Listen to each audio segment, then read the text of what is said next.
Ok. É, Rodrigo, eu vou passar para frente da câmera para você poder me ver no início. Deixa eu ver se eu tenho como te ver aqui também. Tá.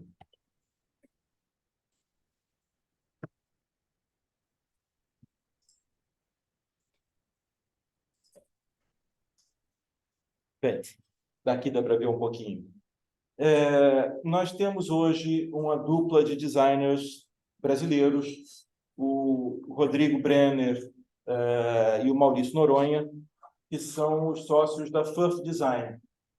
A First Design é uma empresa que começou há pouco tempo, eles vão falar um pouquinho mais sobre isso, mas que alcançou um sucesso internacional enorme em muito pouco tempo.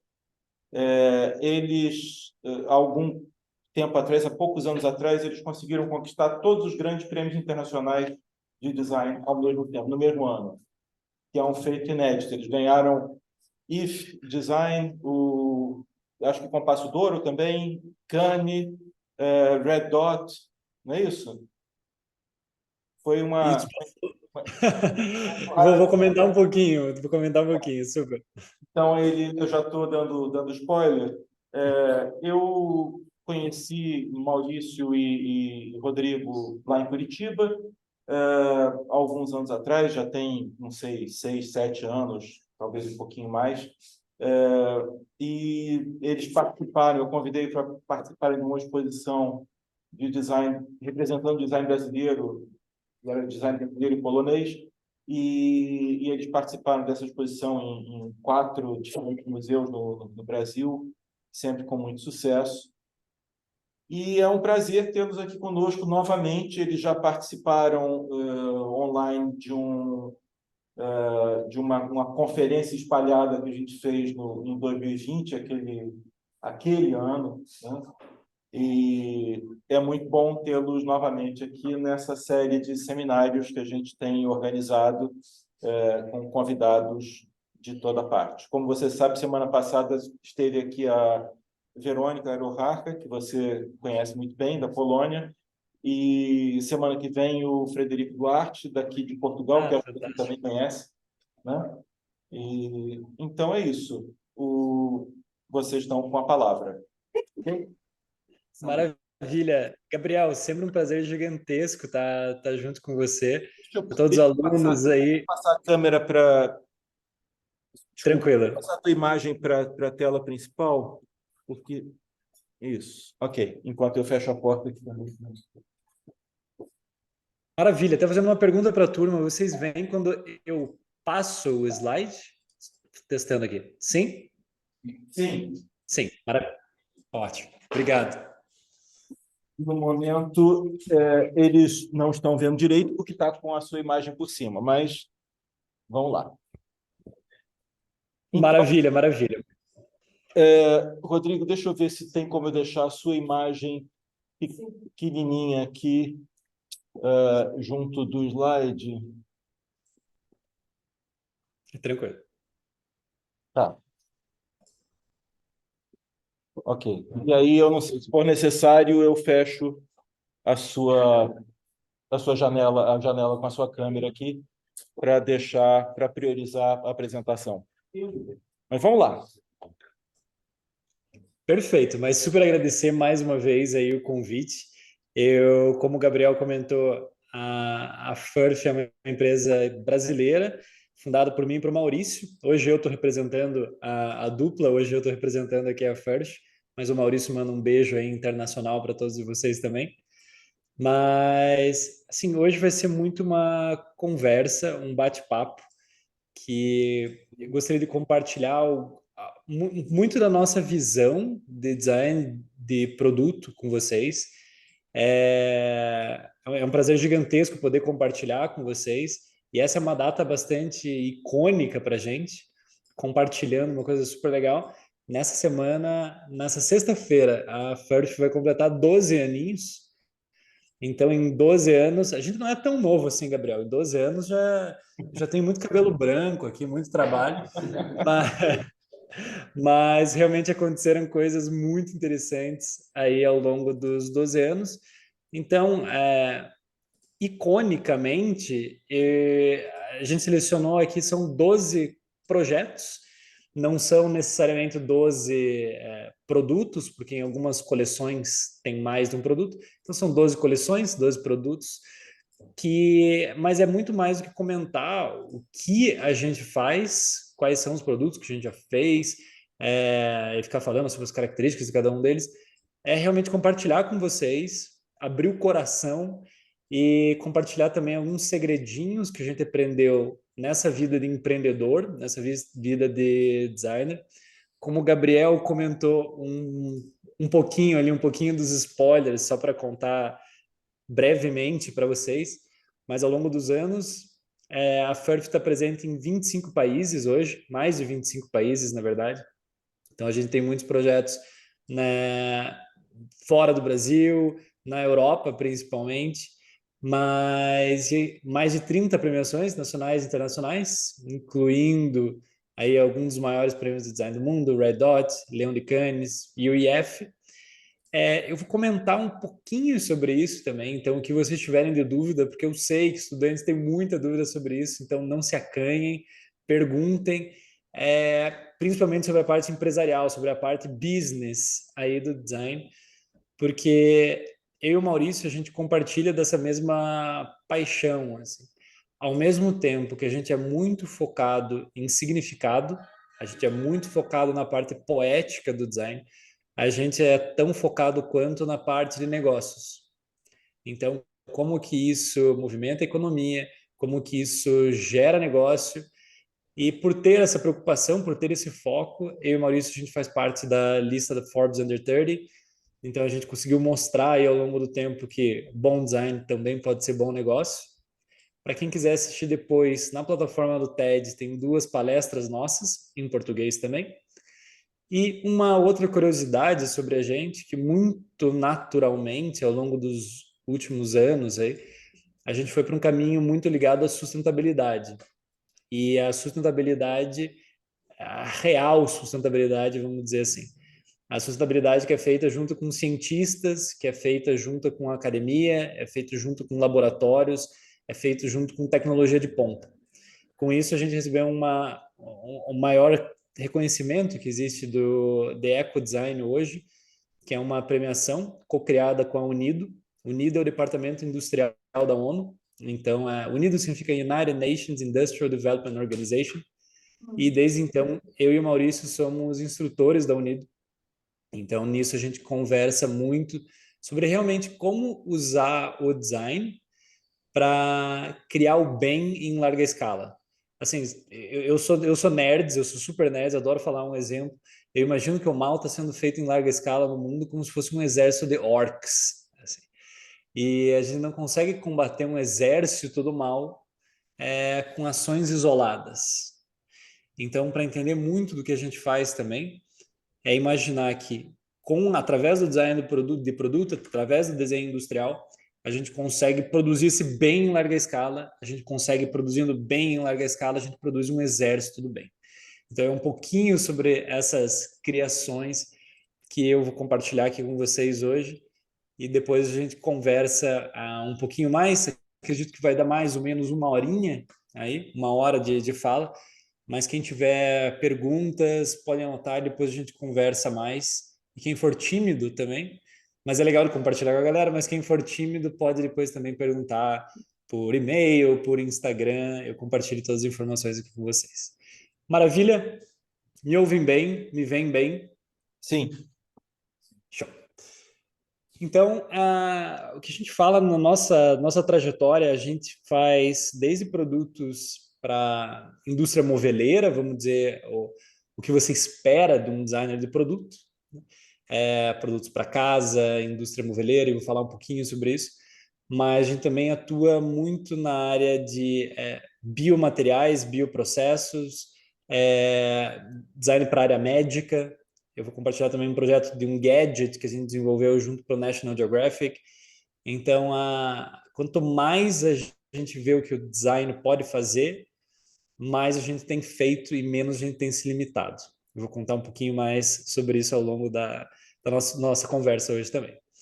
Mas, com os anos, a gente desenvolveu muitos produtos, centenas de produtos hoje, mas a gente acredita que pontualmente a gente pode ver dois grandes booms que aconteceram.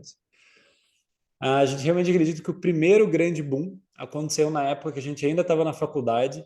Como o Gabriel comentou, parece que faz pouco tempo, mas a gente tem trabalhado muito ao longo dos 12 anos. Eu e o Maurício, a gente fundou a Furf ainda na faculdade. E a gente gostava muito de desenvolver os projetos. Tanto eu quanto o Maurício, a gente tem uma paixão por fotografia. Então, a maioria das fotos que vocês vão ver aqui também são fotos tiradas pela gente. E a gente acredita muito nessa coisa o design ele não tem barreiras. Hoje você pode criar qualquer coisa, fotografar, enviar para os maiores sites de design do mundo e de repente você vai viralizar, de repente você vai ficar conhecido, o teu trabalho pode ficar conhecido. Isso aconteceu há alguns anos com a nossa cadeira Anjinho.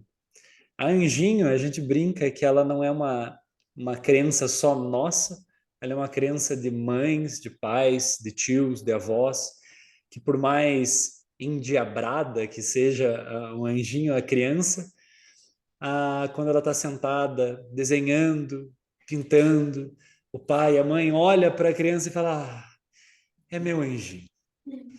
O que a gente, o que a gente fez foi basicamente colocar asas a essa crença, justamente porque em todos os projetos que a gente tem uma preocupação muito grande na semiótica do produto, na simbologia de cada coisa que a gente está fazendo.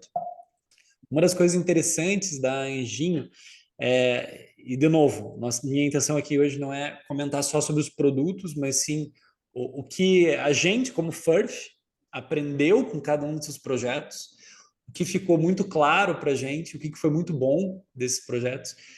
E uma das coisas principais da Anjinho para a gente, e acredito que o Gabriel também pode compartilhar disso depois, mas uma pegada muito forte nossa da Furf é que a gente não tem muito essa coisa do designer estrela, do produto estrela, que é um produto que ele vai ser o protagonista num lugar.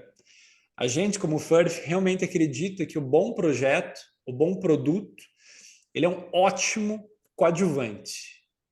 E ele não deve tentar ser um protagonista naquilo. O protagonista sempre vai ser quem vai usar o produto, sempre quem vai usar o projeto. A Anjinho, sem uma criança sentada, você não entende direito o conceito dela.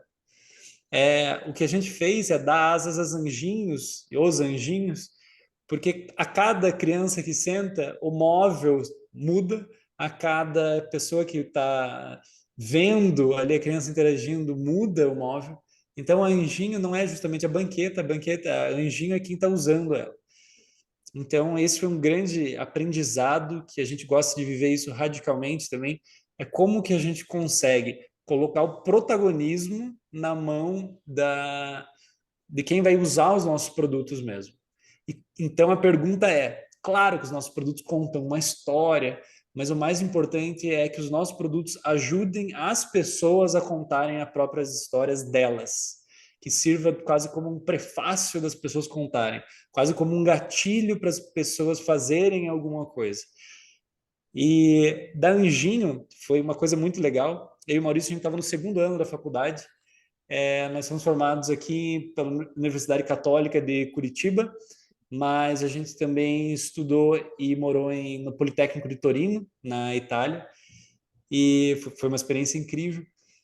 E quando a gente ainda estava no segundo ano da faculdade, que a gente desenvolveu a Anjinho na própria maquetaria da PUC, a gente fez ela na mão, tiramos as fotos da Anjinho e lançamos na internet. Na época, a gente não tinha essa imaginação que ela poderia ter a repercussão que ela teve. A gente estava morando daí na época em Torino, a gente foi bem na transição que a gente estava se mudando, lançamos elas em alguns sites, começou a circular em grandes sites de design na época, então já fica uma grande dica. Gente, podem mandar os projetos de vocês para todos os sites, se sair, pode dar uma mudada na vida de vocês, uma transformação muito legal profissional.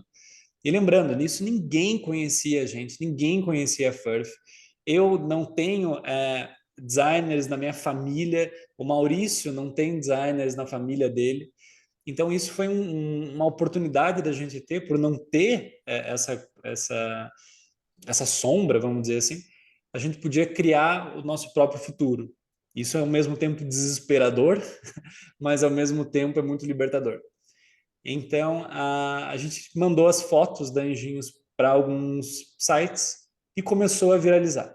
Começou a viralizar. Saiu em grandes sites, a gente começou a receber alguns e-mails, a gente recebeu algumas entrevistas que queriam fazer com a gente, e também a gente via ele circulando muito nas redes sociais, principalmente no Facebook, na época que o Facebook super era, era a principal rede. Ele tava, a Engenho estava sendo publicada e compartilhada super no Facebook.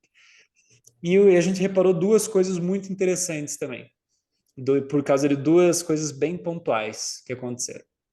A primeira delas, a gente estava no meio de uma aula bem chata, a gente não estava nem prestando muita atenção, e a gente recebeu um e-mail de uma italiana e ela falou, olha, eu tenho um blog e eu entrevisto designers, arquitetos, publicitários, artistas, mas eu peço que vocês respondam essa entrevista como se vocês tivessem 5 anos de idade.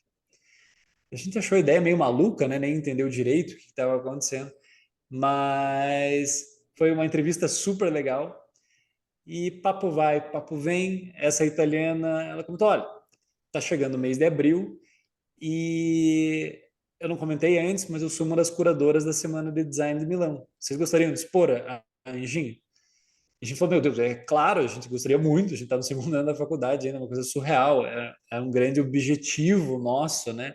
É um achievement que a gente queria conseguir fazer. E nisso tudo foi muito naturalmente as coisas acontecendo por causa da Enginho, por causa de uma foto, por causa de um projeto que surgiu na faculdade no segundo ano. Durante a Semana de Design em Milão, a gente recebeu outras propostas, outros e-mails quando ela recebeu. A gente iniciou uma produção na Itália nessa época. E, gente, eu e o Maurício, nada de dinheiro. Tudo que a gente ia fazendo era conseguindo ali alguma coisa, fazendo alguma permuta, fazendo alguma troca para conseguir as coisas. E uma das coisas muito legais que aconteceram também, o Philip Stark usou num projeto dele, que ele tem na Índia hoje, Anjinho. E outra coisa que a gente viu, outro lado da moeda, é que no Facebook, como eu estava comentando antes, algumas das pessoas que mais estavam compartilhando eram brasileiras, e a gente via que eram pessoas bem humildes. Eram pessoas que não têm vamos dizer, um conhecimento erudito em design, não são especialistas em design, só que elas batiam o olho, olhavam para o produto e estavam compartilhando, e falando, nossa, olha que legal aqui para tua sobrinha, para tua netinha. Então, alguém que não entendia de design, vamos dizer assim, tinha tocado essa pessoa. Ela tinha se identificado com aquela cadeira. Então, aí vem mais um aprendizado da Anjinho. O bom projeto, ele trabalha em camadas, né? Entre o óbvio e o subjetivo, mas o bom projeto, a gente consegue não só fazer para designers, estudiosos, que entendem tudo, eruditos, que manjam ali, sabem tudo sobre design. Amanhã você não tem uma palestra com o Frederico Duarte, queridaço, amigo nosso, e ele sabe muito sobre design. A gente não está desenhando só para Frederico Duarte, mas a gente também está desenhando para as pessoas que estão aqui no Brasil, vivendo na favela, e elas podem olhar para o produto e falar, gostei do produto, me identifiquei com esse produto. Então, isso entra num ponto de inclusão. Inclusão é uma palavra-chave que eu vou repetir muito aqui ainda. Então, com isso, a Anjinho, só recapitulando, nosso primeiro produto, nada de dinheiro para fazer, nós mesmos fizemos, paixão por fotografia, a gente fotografou, lançou na internet, viralizou em alguns sites, a gente expôs em Milão, iniciou uma produção na Itália, Philip Stark usou em projeto. Hoje ela faz parte do acervo permanente de design em Shenzhen, na China. É o principal museu de design hoje na Ásia. Então, é muito legal de ver que o projeto, quando ele é interessante, ele consegue agradar as pessoas em diferentes níveis, em diferentes camadas, né? O, a gente não precisa desenhar só para o especialista ou só para o leigo. Quando a gente trabalha com simbologias, algumas simbologias são universais e conseguem tocar muitas pessoas.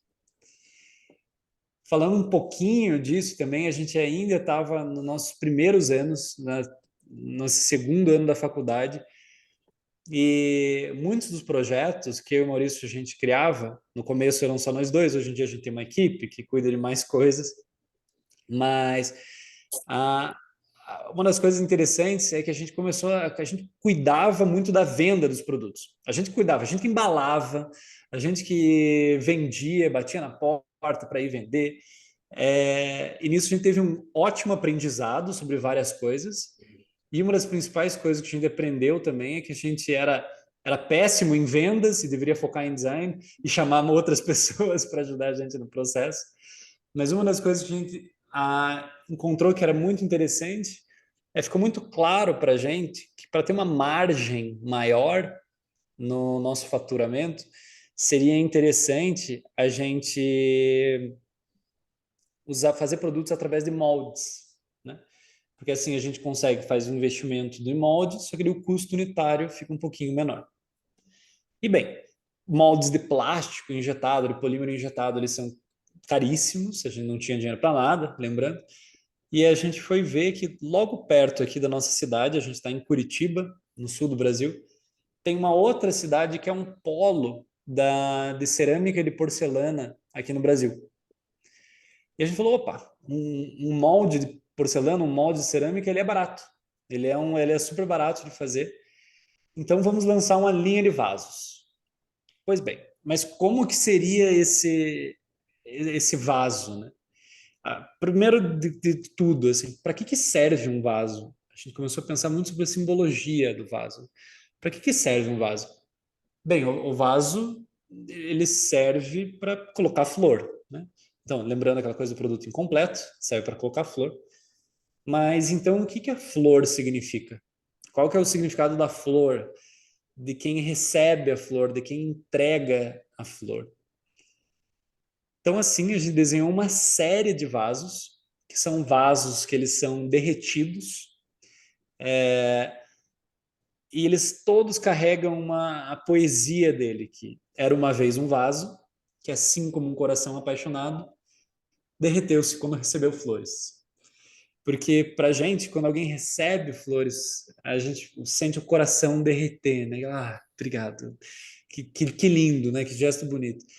E uma das coisas mais legais que a gente vê e percebe nos vasos apaixonados, a gente batizou eles assim, é, é que primeiro, mesmo ele começando com Era uma vez, ele não está contando uma história, e sim ele está ajudando as pessoas a contarem as histórias delas, porque as flores não estão inclusas. E então ela provoca ele sempre estar com flor, a sempre ser entregue flores, sempre ser presenteado aí com flores. E uma das coisas mais legais é que, principalmente no Brasil, a cultura de produtos de porcelana e de cerâmica é muito mais ligado a pessoas com mais idade, aí com mais 50, 60, 70 anos, vamos dizer assim, não está tão ligado a um público de 30, 20 anos ou talvez até menos, não normalmente, né? Mas uma das coisas mais legais é que a gente começou a notar que as pessoas que mais estavam comprando esse vaso eram justamente pessoas na faixa dos 20 anos de idade, para dar para a mãe, para dar para a primeira namorada, para o primeiro namorado, ou às vezes um casal que acabou de casar super jovem e é o primeiro produto que eles compram junto para casa deles. Isso que fica muito bonito. O vaso, ele deixa de ser simplesmente um vaso e ele vira um gesto, ele vira um manifesto em nome do amor. Então, os produtos, a matéria em si, claro que é importante, a gente sempre conversa, muitos alunos conversam com a gente, qual software que vocês usam, isso tudo, claro, isso faz parte, mas isso tudo são ferramentas que a gente usa. O mais importante para a gente é o significado, que é a origem do design, né? A palavra design. Essa até muitas palestras a gente começa fazendo essa provocação, mas poucas pessoas sabem o que realmente significa design, né? Sem ser poético, sem ser filosófico aqui sobre isso, mas a palavra design, ela vem do latim, ela é designium, né? E a gente poderia traduzir aí para português como significado. Então, o designer, a designer é aquele ou aquela que põe significado em alguma coisa. O material, a cor, o Pantone do ano, isso tudo é consequência e ajuda a contar uma história. Mas o mais importante é a simbologia que está por trás, é a poesia que está por trás, é a emoção que o nosso produto ele pode ajudar a evocar nas pessoas. E uma das coisas que a gente gosta de fazer, e até esse projeto trouxe até como curiosidade para saber se vocês também usam essa expressão, mas uma das coisas que a gente gosta muito de ver é a língua portuguesa e fazer um jogo de palavras com a língua portuguesa. Muitas vezes, como o Gabriel comentou da exposição que teve aqui, que circulou o Brasil, a gente tem um design que ele é feito no Brasil e a gente não tenta trazer uma brasilidade forçada, uma brasilidade Carmen Miranda, brasilidade futebol, mas sim uma brasilidade sutil, que talvez esteja na leveza, talvez esteja no humor. E esse é um projeto super legal, ele é bem recente, agora a gente lançou ele internacionalmente em Milão, nessa última semana de design em Milão, agora de 2023. E foi quando uma casa, na verdade uma indústria, que mexe muito com metais, contratou a gente para desenhar uma coleção de produtos para casa. E bem, uma das coisas que eles fazem, eles trabalham muito bem com metal. O metal fica muito bonito, muito polido, diferentes acabamentos, aquela coisa incrível. E uma das coisas que a gente mais comentava e brincava com isso é sobre a expressão. Eu consigo ver vocês, então se vocês fizerem um positivo, um negativo, vocês aí, vocês usam a expressão em casa de ferreiro, o espeto de pau?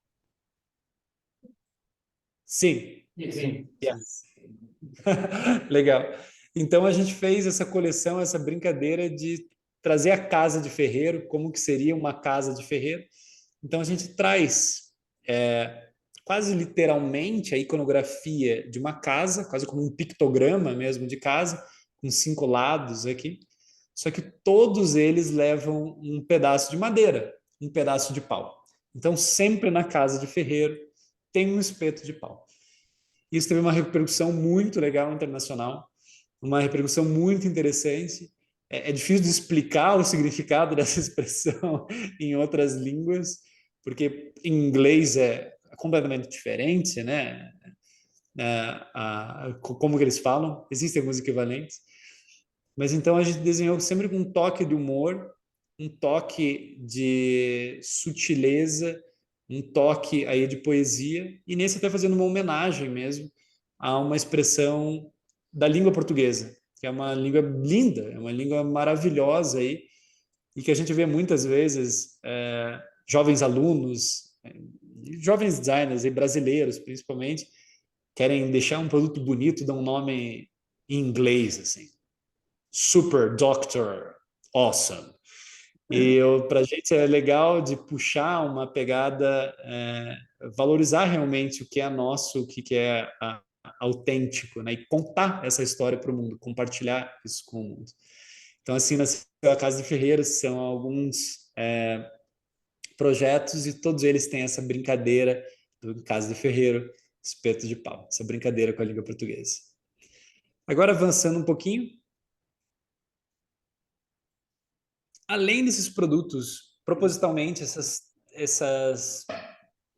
o que eu compartilhei com vocês agora no comecinho, são mais ligados a, vamos dizer, o design clássico, que é esperado de ver, mas agora eu vou trazer um pouquinho mais sobre visão de futuro, um pouco mais, se antes era uma coisa mais esperada, agora eu vou trazer um pouquinho mais sobre o inesperado, sobre a inovação. A gente vê dentro da Furf que muitas inovações incríveis estão sendo feitas dentro de laboratórios de universidades, dentro de laboratórios privados ou públicos aqui, que também acontece. Só que não existe tanta divulgação sobre isso. Por outro lado, a gente vê o poder que o design tem em chamar um holofote para ele. Então, muitas vezes, uma cadeira ela tem mais curtidas no Instagram do que uma inovação tecnológica que vai ser um artigo científico que vai ser lida por 300, 400 pessoas quando é vamos dizer, um best-seller de um artigo científico. Mas a gente percebeu que quando a gente quer realmente inovar, a gente vai conversar com outras áreas. A gente não vai conversar de sustentabilidade somente com designers. A gente vai conversar sobre sustentabilidade com cientistas. A gente vai perguntar o que é realmente sustentável sobre pegada de carbono, sobre ciclo de vida de um produto. A gente vai conversar junto com cientistas, junto para a nossa equipe. A gente vai conversar junto com antropólogos. A gente vai conversar junto com psicólogos. Quantas mais áreas a gente consegue somar a área de design, a área do design, o design ele serve como um catalisador, né? Fazendo um trocadilho aí com reações químicas, o bom designer, a boa designer é um bom catalisador que consegue unir diferentes elementos e fazer as coisas acontecerem mais rápido, servir como cola. E também como cola, existe um material que alguns de vocês já devem conhecer, mas ele é um biomaterial, que é o micélio. Vocês já ouviram falar em micélio? Alguns já ouviram falar em micélio? Sim, não? Ah, legal, alguns sims. O micélio, para quem não conhece, ele é uma parte, resumindo, ele é uma parte do fungo. É a parte branca do fungo que nasce geralmente embaixo da terra, e daí tem a brincadeira, e ele vai se nutrindo de matéria orgânica, e daí que do fungo, do micélio, surge o cogumelo, que a gente conhece. Mas do micélio, ele é um material extremamente interessante e a gente consegue potencializar ele dentro de um laboratório. O que o micélio tem de bom? Vamos dizer assim. O micélio ele funciona como uma cola, porque ele se alimenta de matéria orgânica para ele crescer. E a partir do momento que tem um impacto de temperatura, quando você coloca ele num forno, ele interrompe esse crescimento e ele fica com aquela forma.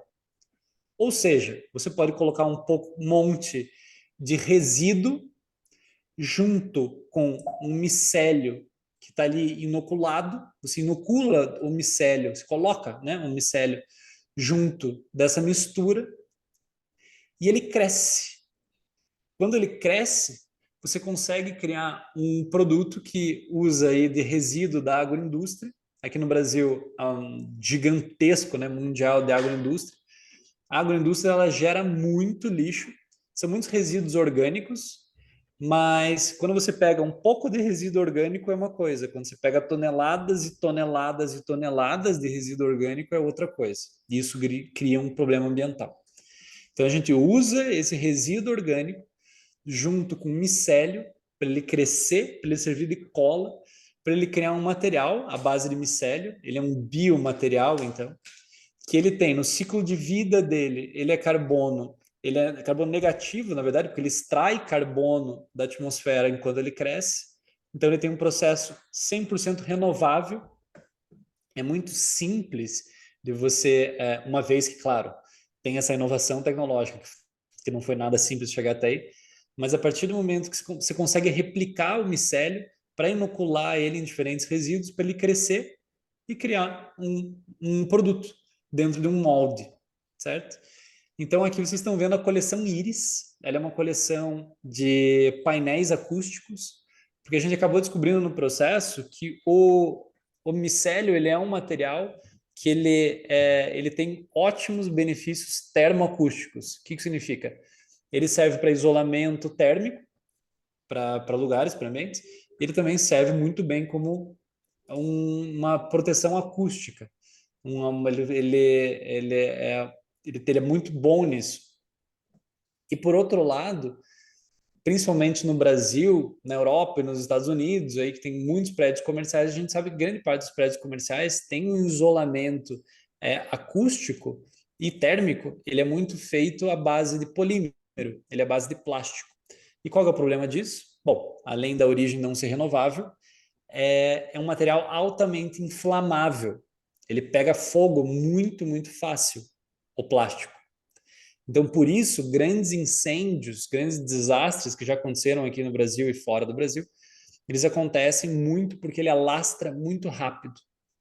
Então, usar um biomaterial que tem alta resistência a chamas para fazer isolamento térmico, ele é muito mais seguro também para as pessoas que estão nesse lugar. Então, ele é um produto fantástico, ele é um material fantástico, que ele foi desenvolvido junto com uma startup brasileira também, que se chama Mush, na página da Furf no Instagram, que é Furf Design Studio. A gente compartilha algumas coisas junto com eles também. E faz alguns anos que a gente tem desenvolvido vários projetos em parceria com eles. Porque como a gente desenvolveu um material tão incrível, como foi desenvolvido aí pela Mush, um material que tem milhões de aplicações diferentes, nós, como designers, queremos mostrar para o mundo todas as aplicações possíveis, diversificar o portfólio aí de produtos que seriam possíveis de fazer. Então, claro, primeiro a gente tem a coleção Iris, que ela teve uma repercussão incrível, ela vende super bem para fazer paredes inteiras, teto até de isolamento termoacústico. E a coleção Iris, justamente porque é uma brincadeira entre essa simbologia que a gente vê desde a íris do olho, mas a gente também, quando pega um cogumelo, né, o chapéu do cogumelo e olha para baixo, você também vê esse formato.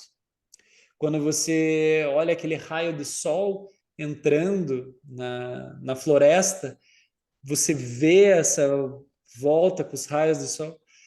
Então, nasce a coleção Íris para justamente para ser uma nova visão, né? Fazer esse trocadilho. Uma íris é uma nova visão para a sustentabilidade, para revestimentos, para a gente usar dentro de casa, trazer essa tecnologia ancestral para dentro de casa, né?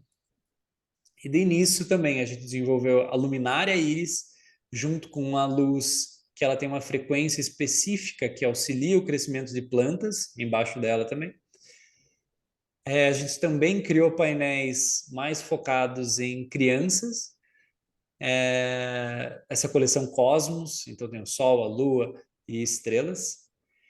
E a gente até fez mais explorações muito artísticas. Essa, por exemplo, é a coleção Fé. Ela já foi exposta em 2 galerias de arte. Isso daqui não é design de produto, propriamente dito, né?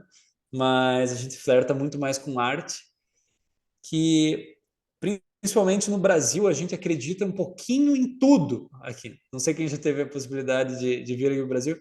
A gente acredita um pouquinho em tudo. Então, diferentes religiões, você nasce, você é batizado, mas você pratica yoga, você vai para centro de umbanda, você vai para cerimônia indígena, você pula 7 ondas no ano novo para Iemanjá.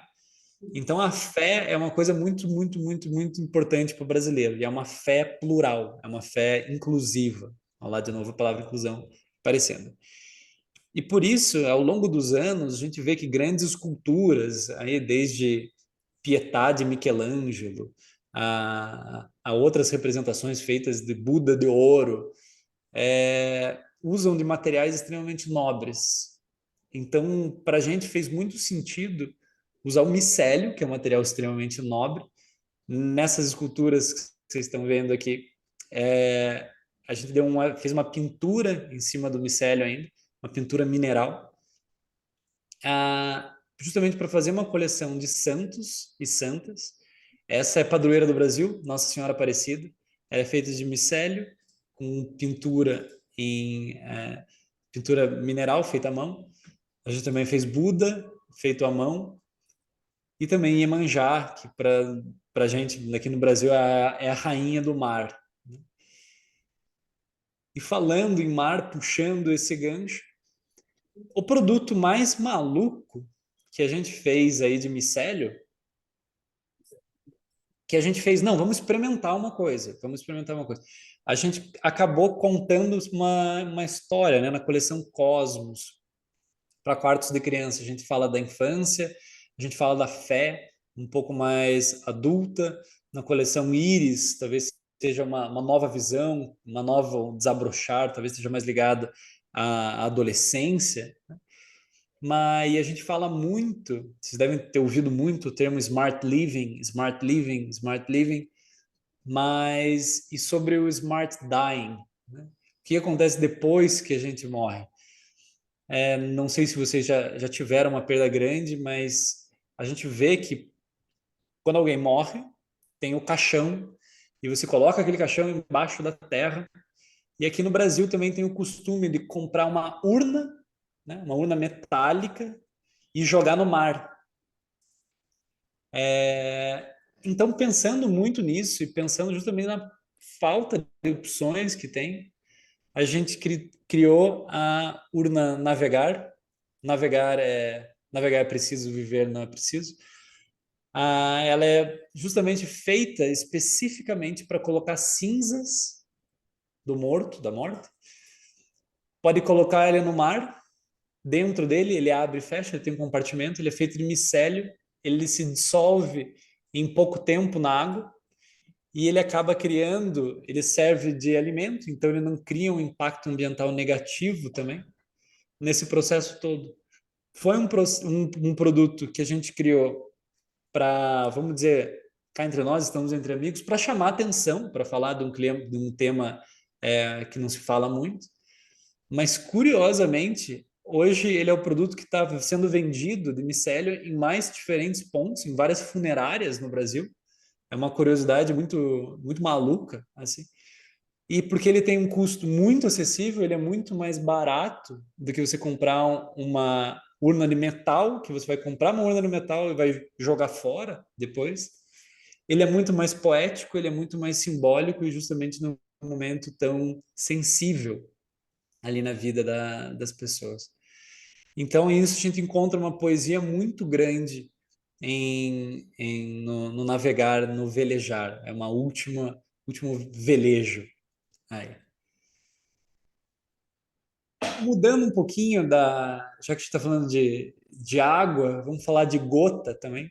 Esse é um projeto muito maluco. Eu estou trazendo muito sobre a pluralidade que o design pode chegar, e pode chegar muito mais do que isso, obviamente, mas só mostrando o processo e o início de você desenhar uma cadeira, para a gente é o mesmo de você desenhar uma urna funerária. Para você desenhar uma coleção de móveis de metal, é a mesma para você desenhar alguns produtos usando um biomaterial tecnológico feito de micélio. Então, é para mostrar para vocês a diversidade. Uma coisa que a gente escuta muito aqui no Brasil, depois eu quero ver de vocês como que é aí também, mas no Brasil fala-se muito, olha que bonito esse celular aqui. Esse celular tem um design exclusivo. É exclusivo, design exclusivo. Como se fosse uma coisa exclusiva, uma coisa boa. Na Furf a gente realmente acredita que fazer uma coisa exclusiva, ela é até fácil, né? Ela é fácil você criar uma coisa exclusiva. Oferta e demanda ali, e você cria uma coisa única, vamos dizer assim. Mas quando você entende o poder do design, é muito mais interessante, ao invés de fazer um design exclusivo, é você fazer um design inclusivo. O design exclusivo, de certa maneira, ele exclui. Já o design inclusivo, ele acaba incluindo diferentes pessoas, diferentes públicos, diferentes usos, diferentes materiais, diferentes processos, acaba incluindo. E aí eu tô vendo aí pelos rostinhos de vocês também, acredito que todo mundo esteja aí mais ou menos a mesma idade, tá todo mundo... A nossa geração, ela tem essa mania de querer incluir, e o design é bom que ele abraça isso. Vamos incluir. Ah, você quer fazer isso ou isso? Por que não dá para fazer os dois? O bom designer consegue incluir isso. O bom designer inclui. O bom design inclui. É muito melhor você fazer um design inclusivo, e muito mais difícil, do que fazer um design exclusivo. Bom, sabendo disso, a gente já desenvolveu alguns projetos junto com o National Geographic. Ele é um grande cliente nosso. Nós temos clientes super legais. A Walt Disney é uma cliente nossa, a ONU é cliente nossa, a Natuzzi, Itália, é cliente nossa. E com o National Geographic, a gente já desenhou alguns produtos, alguns projetos de design que são mais focados em design especulativo também. Esse foi um projeto muito interessante que a gente ficou mais de um ano desenvolvendo, porque a gente desenvolveu desde o software quanto o hardware dele. Porque esse projeto, ele se chama Drop, que é a gota, né? Ele é um sistema que a gente conseguiu desenvolver, que ele é através da condutividade elétrica da água da chuva, a gente consegue indicar se tem alguma anomalia na água da chuva. Se naquela região está, por exemplo, mais poluída, ou se está com chuva ácida, ou se tem alguma coisa que não está certa ali. Então, esse é um dispositivo que você coloca no teu guarda-chuva, ele funciona como um clipe, e ele fica piscando a luz dele azul. Ele fica piscando a luz dele azul, entra a água da chuva no guarda-chuva aqui, escorre a água para dentro, e se tem alguma anomalia nela, ela começa a piscar num tom magenta. Então você consegue saber, dependendo da região, dependendo do bairro, dependendo da cidade, aonde tem mais anomalias na água da chuva. Ele serve como um awareness, ele serve para aumentar a conscientização que acontece naquela região sobre poluição, sobre a chuva ácida, sobre alguma outra coisa que não tá certa. Porque a gente não consegue só de olhar a água da chuva saber se tem alguma coisa errada, né? A natureza, ela sempre fala, ela fala com a gente. Só que nós, humanos, a gente não consegue entender tudo que ela fala, a gente só entende quando a natureza grita. Então, a gente também vê o design como uma maneira da gente dar voz à natureza. A gente consegue servir como um tradutor para que a natureza consiga se expressar, consiga falar: oi, tem alguma coisa errada aqui comigo, eu estou poluída, eu estou aqui, eu estou poluído especificamente. No outro bairro ali do lado eu não estou tão poluído. Esse foi um projeto muito complexo, muito interessante que a gente desenvolveu com a National Geographic, e ficou muito interessante, muito bonito o resultado final, assim. Falando sobre questões mais ligadas também à sustentabilidade, à natureza, a gente sempre tem pesquisado diferentes materiais, diferentes processos, mas sem excluir outros. Não é porque hoje a gente usa micélio que a gente deixa de usar madeira, por exemplo. Não é porque a gente usa um material super tecnológico, um polímero novo, super high-tech, que a gente vai deixar de usar metal. De novo, é inclusão. Vamos ver o ponto positivo de cada material, vamos ver o ponto positivo de cada uso e tentar potencializar isso. E tentar substituir quando precisa ser substituído, mas vamos somar conhecimentos. E dentre os materiais que a gente conversa muito com cientistas, um dos materiais que tem o mais uso, é um material mais versátil aí, é o couro. O couro, ele é um tecido que ele tem principalmente a base bovina. O Brasil é um dos maiores exportadores de couro no mundo. E o couro é um material, como material final, ele é um material fantástico, né? Material final está aqui. É um material fantástico. O processo para criar o couro, aqui no Brasil se chama curtição, talvez em Portugal seja parecido, diferente, não sei, mas o processo que transforma a pele do animal no couro se chama curtição. E para passar por esse processo, as principais curtumes do Brasil, eles têm um controle ambiental muito grande. Então vamos dizer assim, produto final, matéria final aqui, o couro bovino. Bom, processo ok, só que o grande problema do couro, obviamente, vocês já sabem, é o até chegar à pele do animal, né? Isso a gente está falando da indústria da carne, a gente está falando de muito desmatamento da Amazônia aqui no Brasil, a gente está falando de muita emissão de gás metano na atmosfera, a gente está falando de alto consumo e alta emissão de CO2 na atmosfera também. Então, muitos gases poluentes aí nesse processo todo. Então, material final muito bom. O couro é fantástico, é versátil. É versátil. O processo, legal, ok. O que antecede, horrível. E o que antecede é ruim para o meio ambiente. É ruim para o meio ambiente. O que muita gente falam sobre couros ecológicos, corino, e tem diferentes nomes que ficam inventando.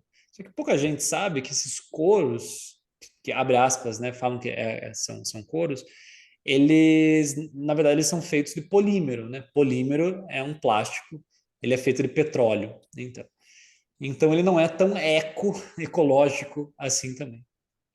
Então, pensem aqui comigo. Olha só que louco. Couro, de novo, couro, material muito bom, muito versátil. Processo de de transformar a pele do animal no couro pronto para o uso, para fazer um móvel, para fazer uma jaqueta, para fazer o interior de uma Ferrari. O processo ele é muito interessante, tem um controle legal, só que o que antecede ele é horrível. Nossa, e daí vem a pergunta, né? Então, como que a gente muda esse processo anterior? E se tivesse uma coisa no meio ambiente que existisse aí no planeta, um troço que ao invés de poluir, ele limpa? Nossa, imagina que louco, que tecnológico, coisa de ficção científica, assim. E bem, o spoiler já está na tela aí de vocês. Folhas, árvores, para crescerem, elas tiram muito CO2 da atmosfera, emitem oxigênio e são extremamente renováveis. Então, se a gente, em vez de usar pele de animal, a gente usar folha de árvore para fazer couro, a gente descobriu que era possível de fazer isso. Então, junto com o Curtume, no interior do Rio de Janeiro, que faz um trabalho fantástico, a gente lançou hoje o que é a primeira coleção de móveis produzidos com couro de folha. A gente batizou ele de coleção outono. Ele resulta num material que tem as mesmas propriedades do couro, há uma resistência excelente, uma versatilidade excelente, só que com a diferença que a gente também consegue compor várias diferentes folhas e a gente consegue ampliar isso muito grande num tamanho praticamente ilimitado. Porque também o couro bovino ele é limitado ao tamanho, né, ao tamanho da pele do animal. Já a folha não tem limite. Esse é um material que no processo inteiro dele também ele limpa o meio ambiente. E a gente quis desenvolver uma coleção de móveis porque anos aí se passaram, anualmente a FURF é convidada para expor em Milão, em algumas exposições, e a gente sabe, de novo, o holofote que o design tem, e principalmente o design de móveis. Então a gente quis mostrar para o mundo esse material novo usando móveis. Mas como seriam esses móveis, né? Primeiro, eles também têm como estrutura uma parte metálica que ela é de metal reciclado. O Brasil é um dos maiores recicladores de metal do mundo. E a gente deu um olhar para ele muito futurista. Essa é uma coisa muito legal que eu gostaria de compartilhar assim, com vocês. A gente defende muito que o produto sustentável, isso a gente aprendeu com projetos aí em vários países, de diferentes mercados, a sustentabilidade por si só, ela não vende. Infelizmente, ela não vende. Você aí, eu estou falando com você aí, cada um individualmente, você não paga a mais por um produto, você não paga o dobro por um produto que é igual ao outro, com a única diferença é que ele é um pouco mais sustentável. Você não paga o dobro por um produto desse, salvo as raras exceções. Porém, você paga o dobro, o triplo, o quádruplo por um produto que é muito legal, um produto que é muito futurista. E para a gente, essa questão do futurismo, ela está muito ligada à sustentabilidade. Porque para a gente ter um futuro, a gente precisa ser sustentável. Vocês sabem disso. Então, para a gente, a sustentabilidade pede para ser futurista. Sempre que a gente vai trazer um produto que tem uma pegada muito forte de sustentabilidade, a gente vai trazer muito uma pegada bem futurista. Parece que a gente trouxe isso do futuro. parece que a gente trouxe isso de outro planeta. Então é muito legal de ver, né, o que é possível de fazer com esse couro. A gente em breve vai ter grandes lançamentos aí, a gente desenvolveu outros acessórios, outros experimentos, outros protótipos aqui. Essa é uma brincadeira que a gente fez, é uma coleção chamada Eva, uma brincadeira com o paraíso. O paraíso talvez seja usar produtos com uma base sustentável. E nessa linha também, é, ligando agora o projeto da coleção Outono, que tem essa pegada muito forte de sustentabilidade, e o Drop, ali o gadget para o National Geographic que a gente desenvolveu, que tem uma pegada forte de sustentabilidade, mas também tem uma pegada especulativa muito forte. Uma outra área que a gente tem olhado cada vez mais e desenvolvido alguns projetos é usar o design especulativo como matéria para a gente desenvolver alguns projetos. Projetos que vão dizer conceituais, mas que a gente consegue aplicar tecnologias que, às vezes, hoje elas estão iniciando a serem feitas, ou que elas estão, ou por serem muito caras, ou por ainda precisar fazer estudos maiores sobre isso. Mas a gente usa, então, produtos que talvez a gente consiga antecipar um pouco o futuro, trazer uma visão de futuro. O design especulativo é muito importante, está sendo cada vez mais aceito dentro de empresas e procurado dentro de grandes empresas para trazer um gostinho do futuro.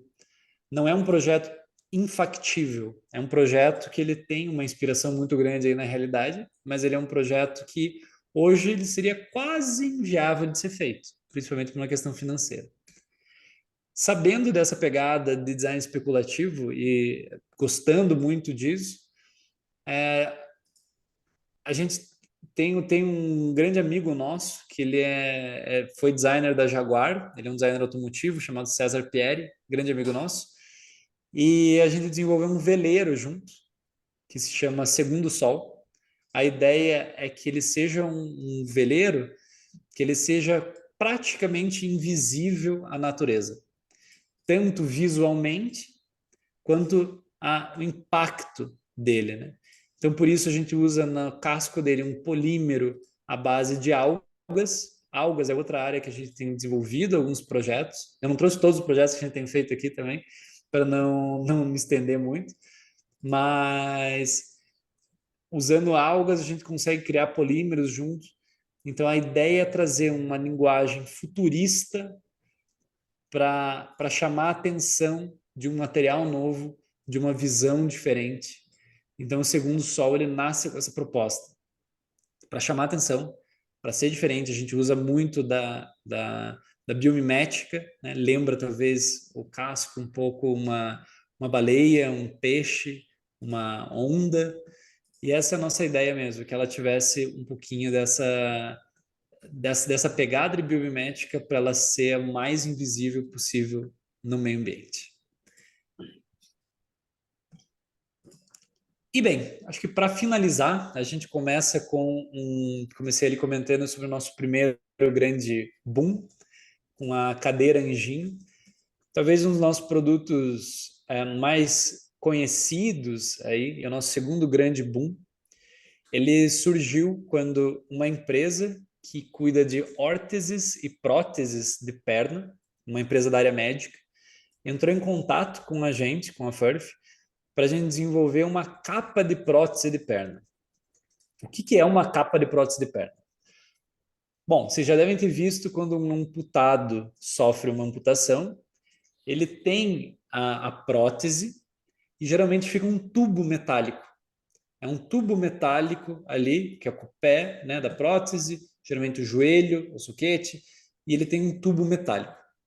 E esse tubo metálico, os amputados, eles compartilharam muito com a gente conversou com muita gente, a gente fez muita pesquisa de campo, mas para entender que quando o amputado ele perde a perna, quando ele sofre a amputação, ele perde o volume da perna, claro, ele perde usando esse tubo, né? Ele perde o volume da perna. Então, muitos deles falam, putz, é muito estranho quando eu uso calça, porque a calça ela não fica igual dos dois lados. Ou eu não uso mais bermuda, Muitas mulheres falando, eu não uso mais vestido, eu não uso mais saia. Então, a gente percebeu, né, que então o amputado ele sofre, ele perde o volume da perna, só que principalmente ele sofre a perda ali da autoestima. Então a gente viu que esse projeto que a gente foi chamado para fazer, isso sem ter desenhado nada.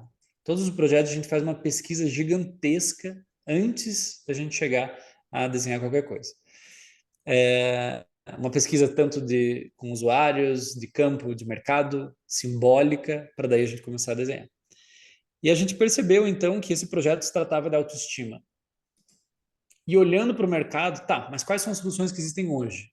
Existem soluções, sim, que revestem esse tubo metálico. Mas a maioria que tem aqui no Brasil, no sistema de saúde aqui do Brasil, ele é uma espuma que aqui no Brasil custa R$ 1.200. Aí a gente pode fazer um valor aproximado, vamos dizer, de 300 euros. Uma espuma dessa. E existem outras soluções que vocês já devem ter visto também. Surgiu principalmente na Alemanha e no Canadá, que são impressões 3D, capas de impressão 3D, e que custam aqui em média no Brasil, elas chegam a custar 800, 900 euros. Uma capa dessa de proteção.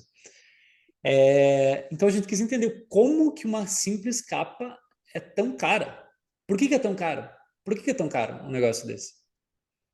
Foi quando a gente descobriu que é caro porque ele é um processo de alfaiataria.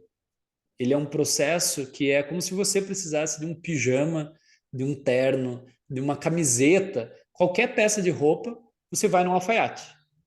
O alfaiate ele vai tirar todas as suas medidas e ele vai fazer uma coisa sob medida, exclusiva para você. Isso é caro.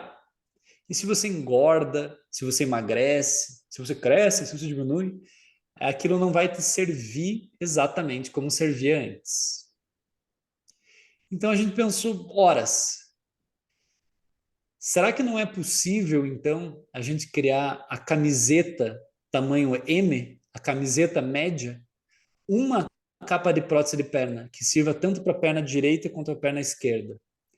Uma capa só, que a gente consiga, adaptando a altura dela, que é o que mais muda de pessoa para pessoa, ela consiga atender a gigantesca maioria das pessoas. Ela consegue atender a quase 70% das pessoas, enquanto as outras opções feitas de espuma e impressão 3D, elas só vão atender uma única pessoa.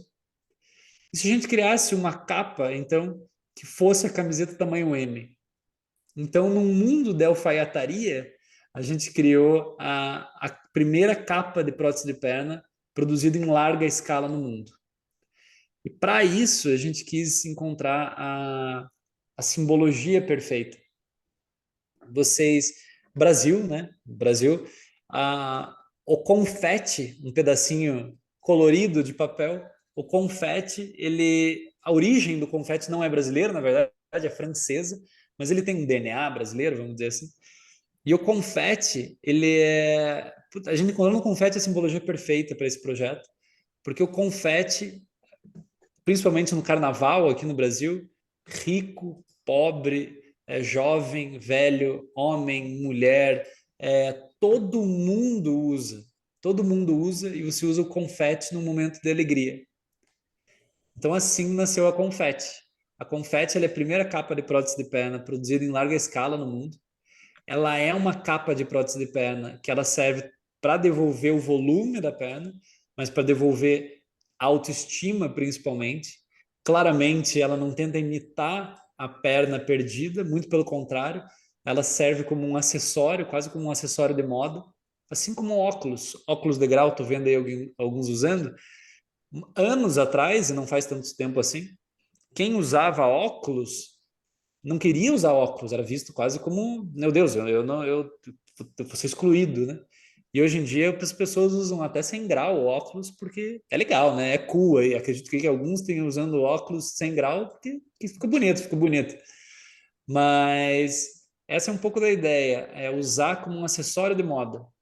usar como um upgrade. Então, a Confetti, uma das coisas muito legais da Confetti é que os valores iniciais ali, aproximados, né? Eu rapidamente tentei só converter de real para euro, para você entender.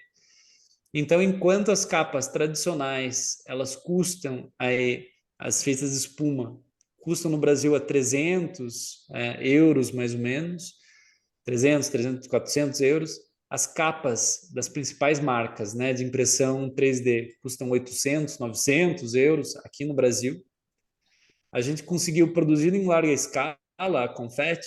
A Confetti, ela custa aqui no Brasil aproximadamente menos, quer dizer, no mundo inteiro, custa menos de 100 euros. Ela custa aproximadamente 80 euros. Nisso, ela é a opção mais acessível em mais de 25 países. E os países que mais têm amputados no mundo, em primeiro lugar, é Estados Unidos, depois é China, Índia e Brasil. Então, são países em desenvolvimento, países que as pessoas não conseguem pagar uma capa de impressão 3D e muitas vezes nem uma capa de espuma. E o mais legal disso tudo é que com esse valor baixo, a gente conseguiu colocar no Sistema Único de Saúde do Brasil, que é o SUS, a gente conseguiu colocar ele no SUS, então no Brasil hoje ele é gratuito. Então quem precisa usar uma capa de prótese de perna, quem precisa usar uma prótese de perna hoje no Brasil, ganha uma Confetti. Isso que é o muito legal e é o bem disruptivo, assim que eu acho que a gente mais gosta de compartilhar, assim. Ela tem esses furos também que elas servem para customização dela. Se você quiser colocar metade de uma cor, metade de outra, super pode. Se você quiser customizar ela, e essa é até de um workshop muito legal que a gente teve, a gente é próximo dos irmãos Campana, principalmente do Humberto Campana, e ele convidou a gente para fazer um workshop com ele no estúdio Campana, usando as sobras do estúdio Campana. Então o resultado foi muito legal, foi muito legal, foi muito maluco aí o que surgiu. Então, para a gente, uma das coisas mais legais de compartilhar também com vocês sobre a Confetti é um produto sobre inclusão. Com a Confetti, ela foi um sucesso muito grande, ela é um sucesso muito grande de vendas, ela é um best-seller gigantesco aí nesses países. Com ela que a gente conquistou vários dos maiores prêmios de design do mundo. E por que é legal de trazer isso para vocês? Não é para ficar se vangloriando, falando, ai, que legal como a gente é premiado. Mas é que possa, de alguma maneira, servir de uma faísca, de uma inspiração. A Confetti, ela é um produto da área médica. Ele é um produto extremamente acessível, extremamente inclusivo, extremamente simbólico, mas ao mesmo tempo ele é muito funcional. Tecnicamente, ele é muito bem resolvido. Muitas vezes, quando a gente pensa sobre design, a gente vai direto para o design exclusivo, né? A gente vai para o design que poucos teriam acesso. Mas o mais legal, o mais poético para é a gente fazer justamente esse caminho inverso. Gente, agradeço demais aí pelo tempo de vocês. Minha intenção aqui hoje foi compartilhar um pouquinho da nossa trajetória para vocês conhecerem a Furf, para que de alguma maneira os nossos produtos, nossos projetos possam inspirar vocês a alguma coisa, mas principalmente se estarem sempre ligados à questão simbólica dos projetos, à questão sustentável dos projetos e à questão inclusiva aí dos projetos. Então agora, o que vocês gostariam quiserem perguntar, quiserem trocar aí comigo, estou super aberto. E mais uma vez, obrigado aí, Gabriel, pelo tempo de vocês.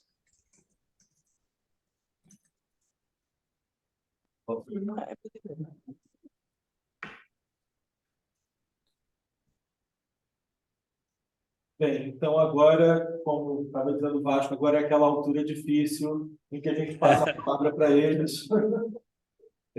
Mas, Rodrigo, antes de chegar na altura difícil, eu queria te agradecer muito.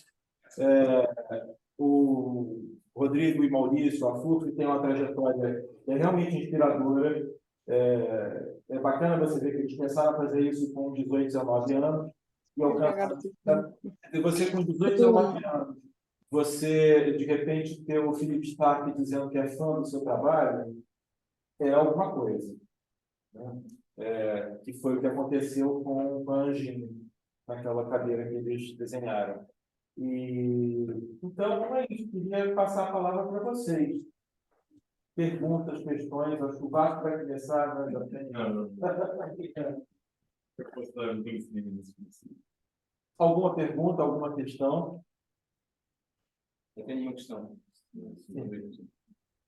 Bom, Durante a apresentação, logo no início, frisou várias vezes a questão do negócio.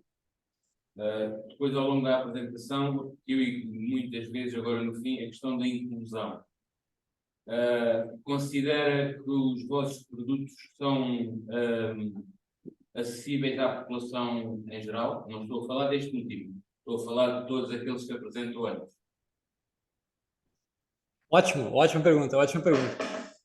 Eu acredito que na inclusão a gente tem produto justamente para todas as classes.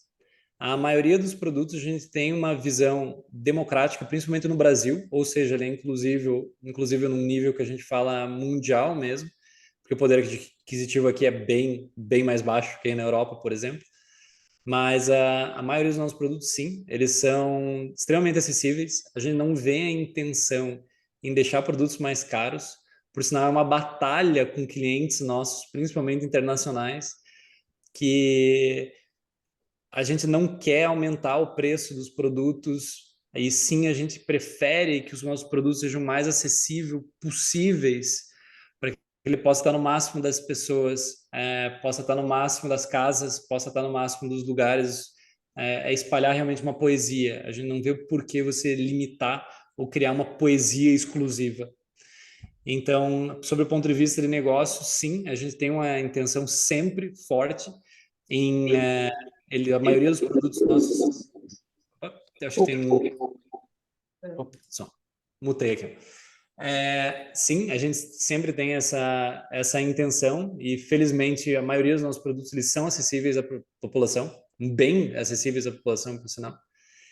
E por outro lado, também a gente inclui outras classes sociais. Então, claro, a gente tem veleiro, a gente desenvolveu um veleiro, a gente desenvolveu esculturas que estão em galerias, que estão em museus, também. Então, a gente não limita e não inclui, nem só, a gente não usa também só a democratização para limitar a inclusão, vamos dizer assim. O máximo que a gente consiga a gente está dentro de uma galeria, a gente está dentro de uma loja, de uma Natuzzi, uma loja de luxo, por exemplo, mas a gente também está dentro de lojas extremamente democráticas, extremamente populares. Assim.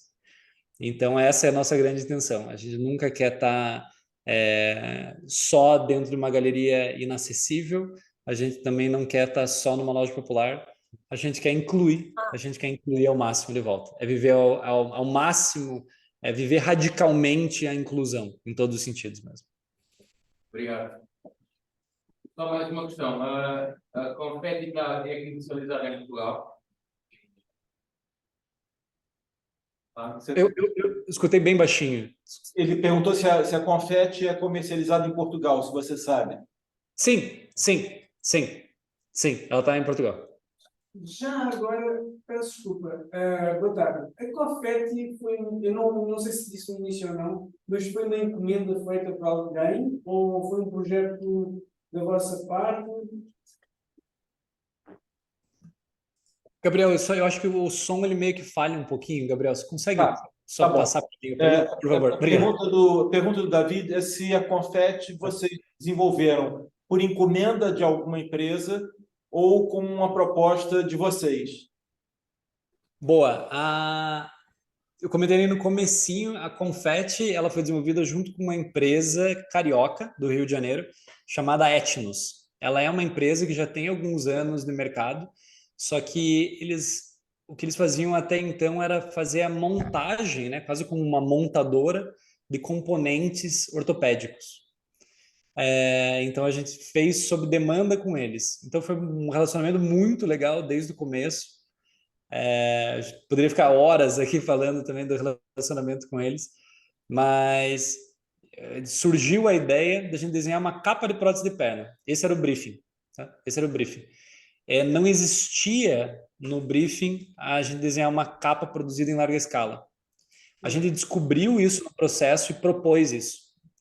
No briefing, nas conversas, se a gente fosse seguir exatamente o briefing, fica até uma provocação para vocês, se fosse seguir exatamente o briefing, a gente teria feito uma capa de impressão 3D, porque era o que eles queriam. Que era uma coisa, eles falaram, tem umas coisas legais surgindo no Canadá, umas coisas legais surgindo na Alemanha, e a gente quer fazer uma coisa aqui, queremos ser pioneiros no Brasil. E a gente falou, dá para fazer isso, só que esse é o caminho mais fácil, esse seria um caminho exclusivo. A gente pode criar a primeira capa de prótese de perna produzida na escala do mundo. Vamos, topam. Então eles toparam e foi muito legal a abertura. Até então, a Etnos, essa empresa, eles não exportavam.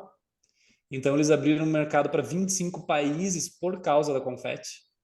Então hoje eles têm uma atuação internacional por causa de um produto que teve essa inovação radical, né? Ele teve uma inovação radical de design, uma inovação bem disruptiva mesmo.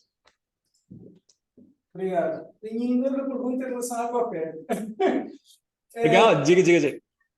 Pronto, isto é um produto democrático no Brasil e está estruturado para isso massificado. A minha pergunta é, quando ele chega aos Estados Unidos ou outros países como em Portugal, o preço também é democratizado ou é visto como um produto importado de design, por exemplo?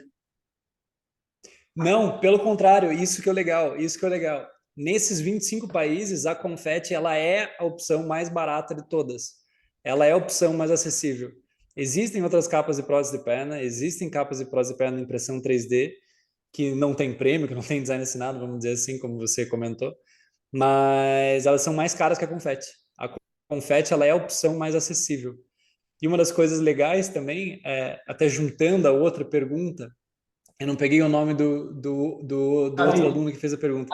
O outro Davi. foi o João. Do João. Até juntando esse ponto, até falando, os pontos de venda nos Estados Unidos, em Portugal, no Brasil, vendem nas chamadas clínicas ortopédicas.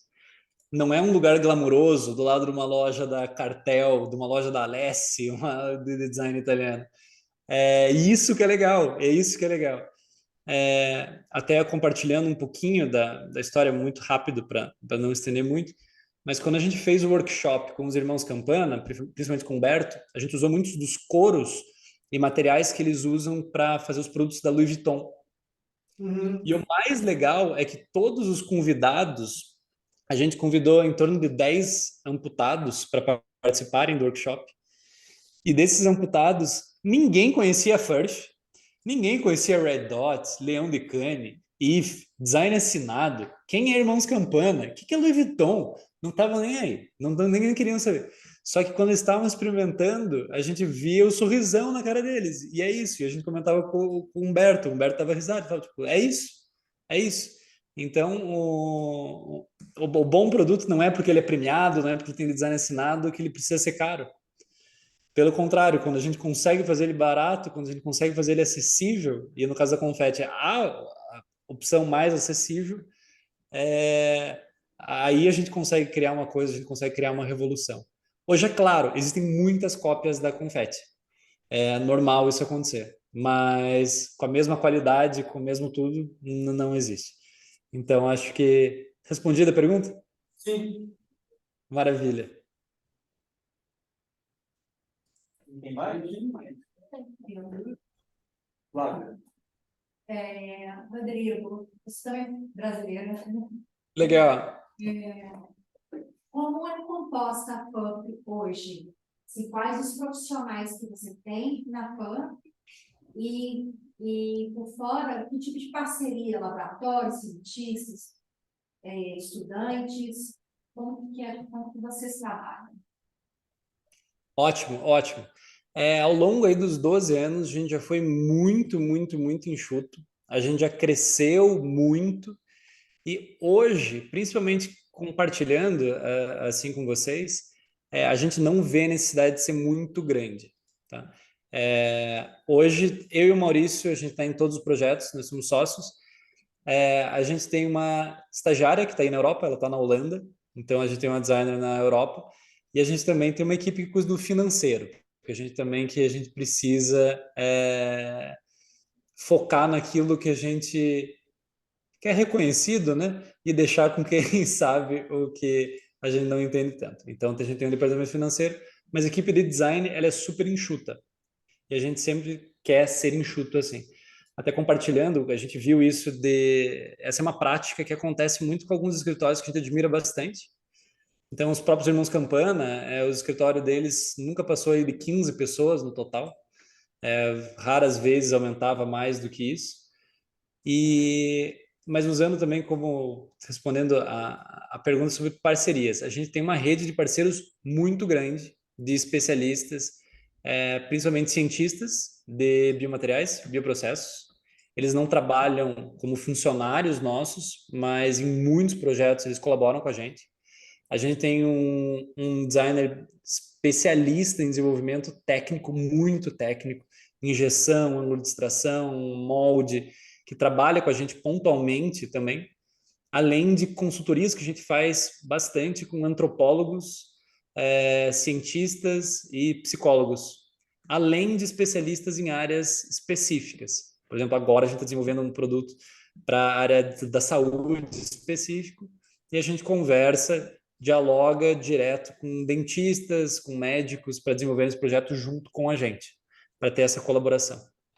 Então, a nossa equipe ela é bastante enxuta, e a gente vê isso, não tem a intenção de expandir tanto com essa base que a gente tem, mas a gente sempre tem parceiros prontos para colaborarem com a gente em projetos pontuais. Ah, bacana. E essas parcerias, elas estão aonde? Em Curitiba, espalhadas no Brasil, no mundo?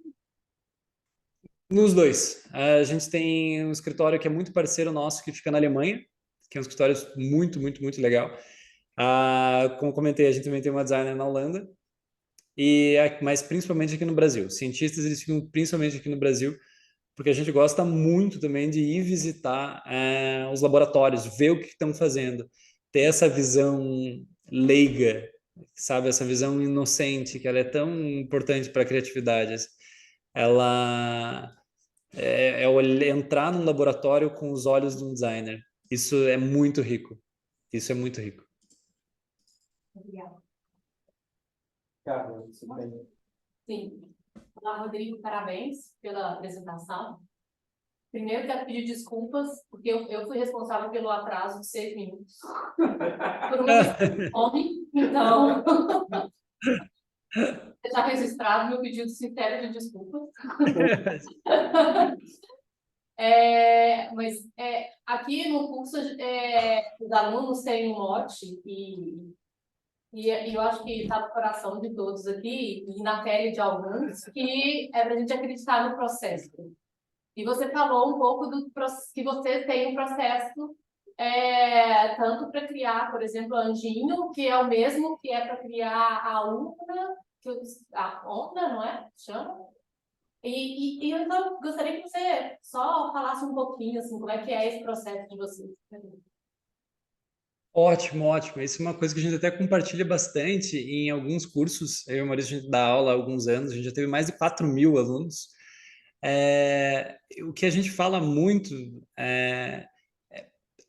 como você comentou super bem, é confiar no processo e não pular etapa. A gente fala isso muito, não pular as etapas de desenvolvimento de um projeto, não pular etapa. Todo projeto nosso, não entrando tanto em detalhes, mas o primeiro passo de todo projeto é um ótimo alinhamento entre todo mundo que vai desenvolver esse projeto, todos envolvidos, assim, em termos mais técnicos, é ter um briefing muito bem alinhado entre todos. E é uma etapa que muitas vezes a gente menospreza, né? Só que o ponto de partida é o briefing. A partir desse momento, a gente faz muita pesquisa. Até então, a gente até provoca, né? Fala, se desse para colar a mão atrás da cabeça para não desenhar nada, para não mexer em nenhum software, para não fazer nada, é o ideal, porque a gente pesquisa muito. A gente pesquisa desde pesquisa histórica, pesquisa de semiótica, muito, muito forte, mas pesquisa histórica, pesquisa muito de referência, principalmente para não fazer igual a muitas coisas. Então, a pesquisa a gente vai muito a fundo. Se tivesse que colocar e claro que varia de projeto para projeto o tempo de desenvolvimento, né? mas tivesse que colocar aproximadamente 70% do nosso tempo a gente faz pesquisa. Para nos últimos 30% que a gente desenha. A gente desenha, a gente cria alternativa propriamente dita, né?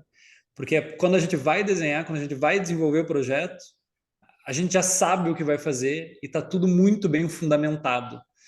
Por isso que a etapa de fundamentação, a etapa de pesquisa, para a gente é tão importante. Então, é o que a gente brinca que é o projeto blindado. É o projeto que tudo tem uma justificativa. Cada ângulo ele tem um porquê, cada escolha ela tem um porquê. E você só consegue defender bem um projeto tendo uma boa fundamentação. Eu acho que agora estava ameaçando acontecer isso, agora aconteceu. Mas é de lá, não é? Acho que sim. Podia ser pior. É só uma pausa no processo. Deixar isso muito claro. Só uma pausa. Acontece também, assim. Congelar. Para Bloquear. Assim. ser para um área, para mais descobrido. Não, peraí. Deixa eu ver. Ele vai ficou bem, né? Assim.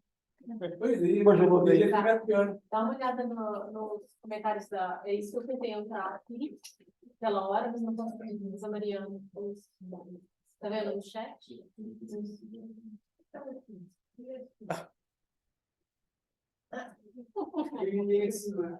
Eu percebi que era.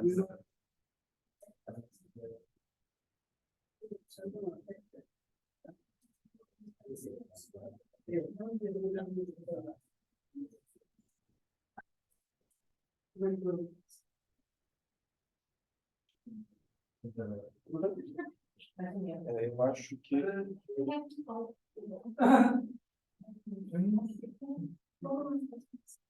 Júlia.